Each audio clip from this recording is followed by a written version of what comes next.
What's poppin', everybody? Tara Lynch here with the next big thing, the video cast sharing all things infotainment. Today we have our back to school episode featuring trends and our trend for you in that theme. Get all you need to know as you head back to the classroom. And of course we have our news bites. So let's jump right in.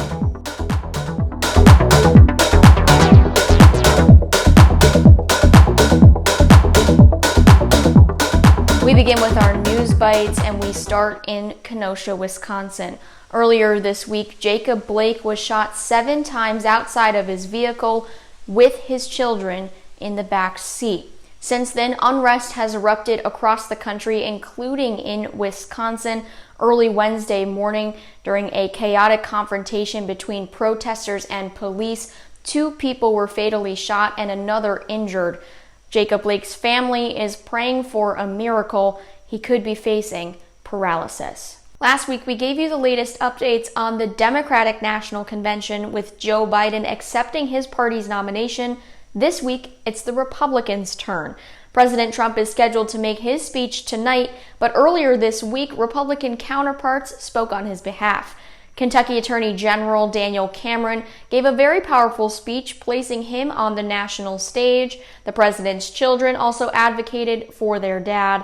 However, it was First Lady Melania Trump from the newly renovated Rose Garden who spoke about racial inequality and shared her gratitude to first responders amid the COVID-19 pandemic. More from the RNC tonight with the president on deck. Colleges and COVID-19. It seems like we can't have one without the other. But how are universities preparing for their students to return to campus? Well, this varied nationally. The University of Illinois is using a saliva-based test to test thousands of their community members daily. Other colleges are requiring a negative COVID-19 test upon arrival. The University of Arizona is using an app called COVID Watch to track their students' movements throughout the day.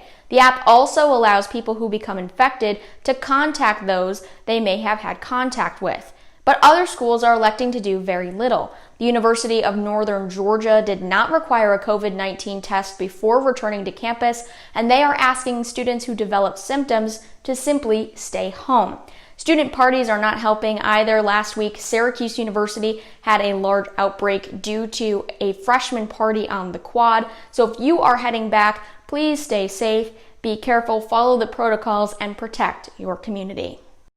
We move on to the trends we love this week of our back to school edition. And one question that I always have when I'm heading back to the classroom: what are some good snacks to eat that will fuel me up and also get me through to my next meal? Well, I have a couple of suggestions for you. We start with string cheese. Now this has a ton of protein and calcium, so it's good to eat, and it's also very portable. Whether you're heading back into the classroom or staying home, it's a great snack either way and will definitely get you enough energy to power through your class. Peanut butter is another awesome option.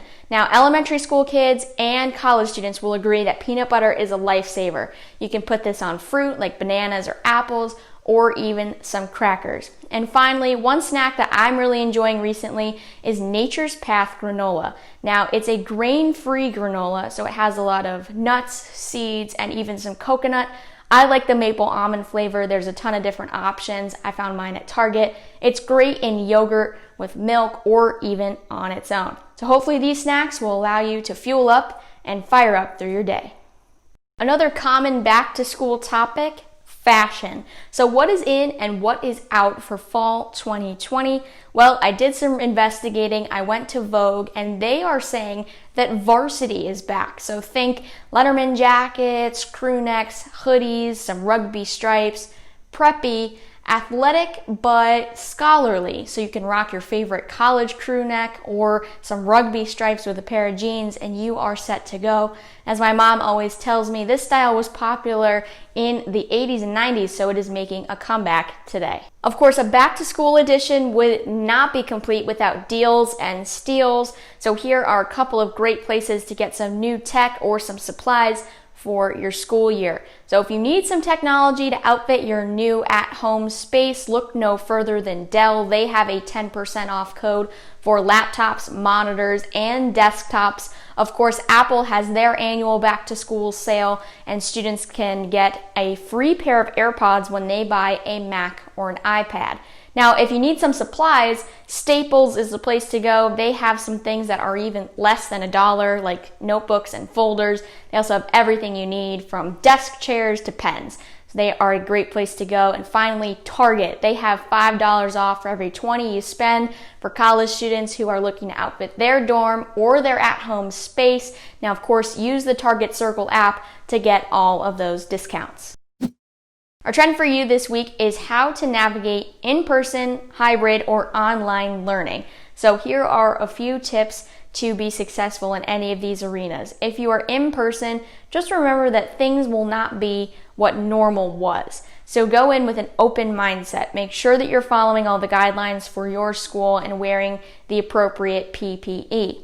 If you're in a hybrid model, try to set up your home space to model that of your classroom space. So get yourself a desk or a table and try to make it as comfortable as possible for you so that when you're home, it's kind of like you're also in the classroom. I know that's kind of hard to think about, but when you do this, you'll be able to focus a little bit more while studying at your house.